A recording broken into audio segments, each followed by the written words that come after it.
Bonjour à tous pour ce deuxième épisode de Vlad du Zomblard, votre émission qui explore la face cachée du film de zombies. Après avoir commencé avec le sympathique Anna and the Apocalypse, qui mixait zombies et comédie musicale, nous allons creuser un peu plus loin à une époque dorée où beaucoup ont construit leur cinéphilie, à savoir les années 80. Une décennie où le genre était en pleine exploitation et pour cela, un détour s'impose vers le plus beau pays du monde, l'Italie. Lasciatemi cantare con la chitarra in mano, lasciatemi cantare una canzone piano piano, lasciatemi cantare perché ne sono fiero, sono un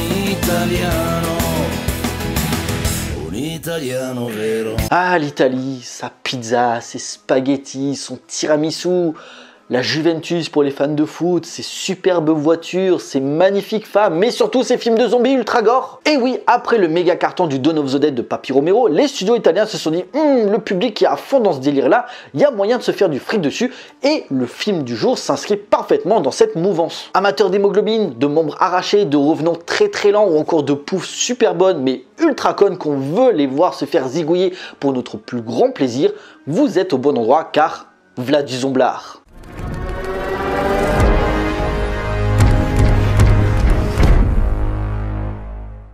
Sorti en 1981, Le Manoir de la Terror ou Les Note del Terrore est un film d'horreur, comme vous pouvez le constater, italien, réalisé par Andrea Bianchi, et on va s'arrêter un peu sur lui car il a une carrière un petit peu spéciale, le bougre. Né en 1925 à Castel Gandolfo, une commune près de Rome, Andrea Bianchi est un réalisateur assez controversé dans le cinéma de genre, s'étant essayé à divers genres qui marchaient à l'époque. La comédie avec le colonel en folie, le poliziotesco, une variante du polar avec Kelly Kay Cantano, voire le film d'aventure avec une adaptation du roman de Robert Louis Stevenson, L'île au trésor, où il dirige Monsieur Orson Welles, excusez du peu. Mais on se souvient surtout de lui pour les giallo, genre horrifique qui cartonnait en Italie suite au succès de L'oiseau au plumage de cristal de Dario Argento. On lui doit notamment les émotions d'un jeune voyeur, Malabimba, sans oublier son principal fait d'armes, Nu pour l'assassin, où il dirige la sublime Edwige Fenech. Un cinéma très axé entre une horreur graphique très marquée et des scènes de sexe bien assumées. Et on va pas développer plus loin car le reste de sa filmographie est assez anecdotique avec des films plus ou moins obscurs,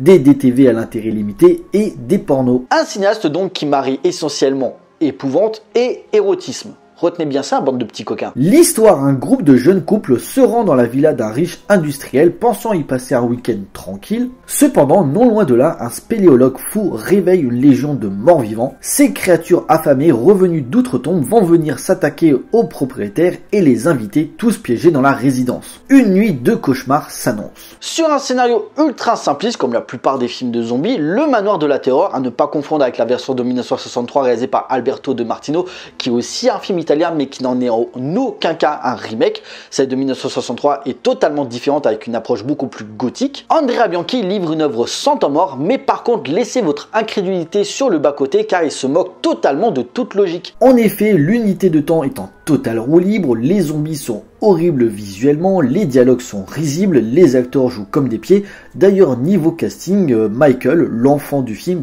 c'est pas un enfant, le réalisateur n'ayant pas réussi à en trouver un pour tourner un film d'horreur, a dû prendre un acteur nain de 25 ans pour le rôle, Peter Bark, un comédien au physique assez atypique.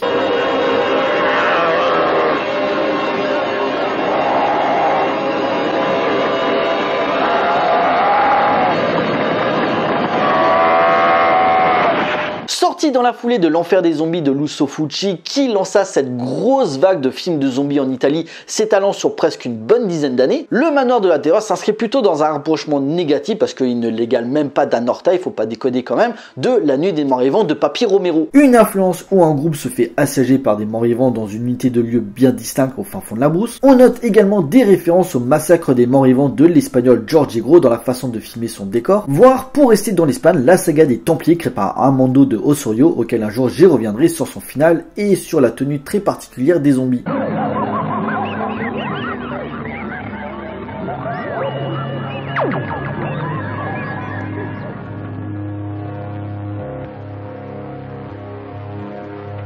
Bien sûr, en bon nanar qu'il est, Le Manoir de la Terreur enchaîne les situations burlesques avec des personnages en comportement totalement incohérent. Il en arrive de partout. Ils viennent vers nous. Ils sont vivants, James. Quelle horreur! Des cadavres en putréfaction, c'est incroyable. Au lieu de parler là, vous voulez pas courir, vous voyez pas qu'ils sont en train de vous encercler, je sais pas, vous discuterez un petit peu plus tard, allez, on court. Mais tu fais quoi là? Plante-le, tape avec, et bah voilà, abruti. Sans oublier des idées de mise en scène un petit peu surréalistes, genre ces plans rapprochés sur ces personnages, il peut pas s'empêcher de zoomer. Le montage est incompréhensible, et puis ce plan là, non pas celui-là, celui-là il est pas mal, non celui-là, le un peu badass du zombie en mode regard cam, c'est pourquoi? C'est pour profiter du magnifique maquillage. Bon, je dois être honnête, sur certains monstres il est pas mal, mais il faudrait déjà qu'on voit quelque chose, parce que je veux bien la qualité d'image, elle est pas terrible. Cependant, Jean-Michel Lumière, Jean-Michel Lumière, où es-tu? On ne voit rien.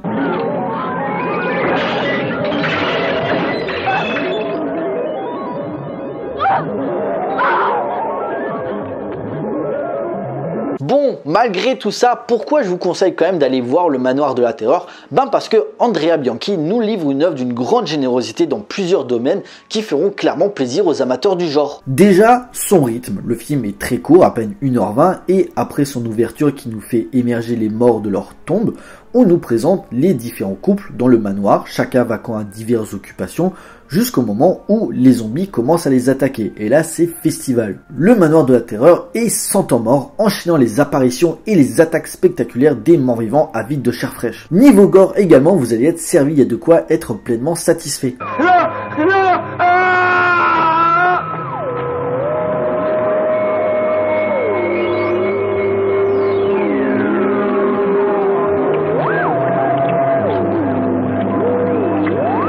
Membres arrachés, mise à mort bien sanglante, surtout que les zombies, ben certains sont loin d'être cons hein, et permettent des scènes assez marquantes, utilisant des objets et visant plutôt bien d'ailleurs.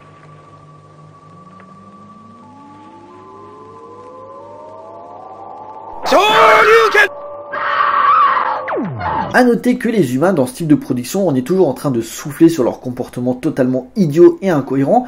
Ici, ils ont au moins le mérite d'avoir compris que pour tuer un zombie, il faut leur exploser la tête. C'est déjà ça. Comme dit précédemment, vu le passé du cinéaste, il aime bien filmer des scènes de cul. Mais le plus surprenant, c'est quand il développe la relation très ambiguë entre Michael et sa mère Evelyn, adoptant un comportement des plus étranges. C'est le moins qu'on puisse dire. Ta peau est toujours aussi douce. Oh. Michael! Tu es... Qu'est-ce que je suis, hein? Qu'est-ce que je suis? Michael. Quitte même à partir dans le malsain vers la fin quand elle lui donne le sein, littéralement, bon je vais pas le plaindre, hein, Evelyn est jouée par Mariangela Giordano qui était une sex symbole à l'époque, avec des formes très généreuses, on va pas se le cacher. Ajoutez à cela le talent d'Andrea Bianchi pour maîtriser le montage et montrer que malgré la lenteur des zombies, il reste une véritable menace pour nos personnages, bien que leur mort soit souvent due à leurs réflexes inexistants. Genre là, quitter une pièce remplie d'armes blanches sans penser en prendre une peut-être pour se défendre, ça serait bien. Franchement, vous méritez de crever. Oh, c'est ignoble. Oh non.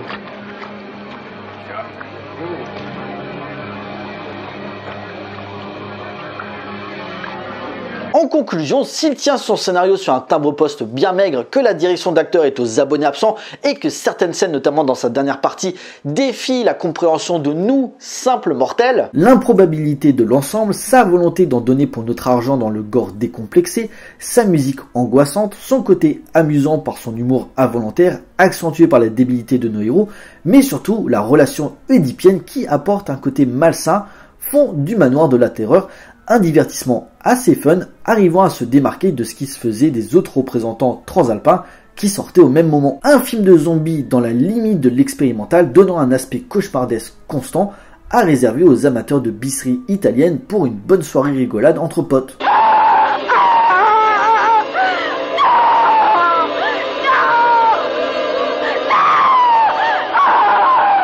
Voilà, ce deuxième épisode de Vlad du Zomblard est à présent terminé, j'espère qu'il vous a plu. N'hésitez pas à me laisser des commentaires pour me dire ce que vous pensez de cette vidéo et qu'elle vous motivera à regarder le Manoir de la Terreur, un bis italien bien débile mais qui tâche comme il faut. Pour nous, on se retrouve pour une prochaine vidéo, d'ici là portez-vous bien, allez voir des films.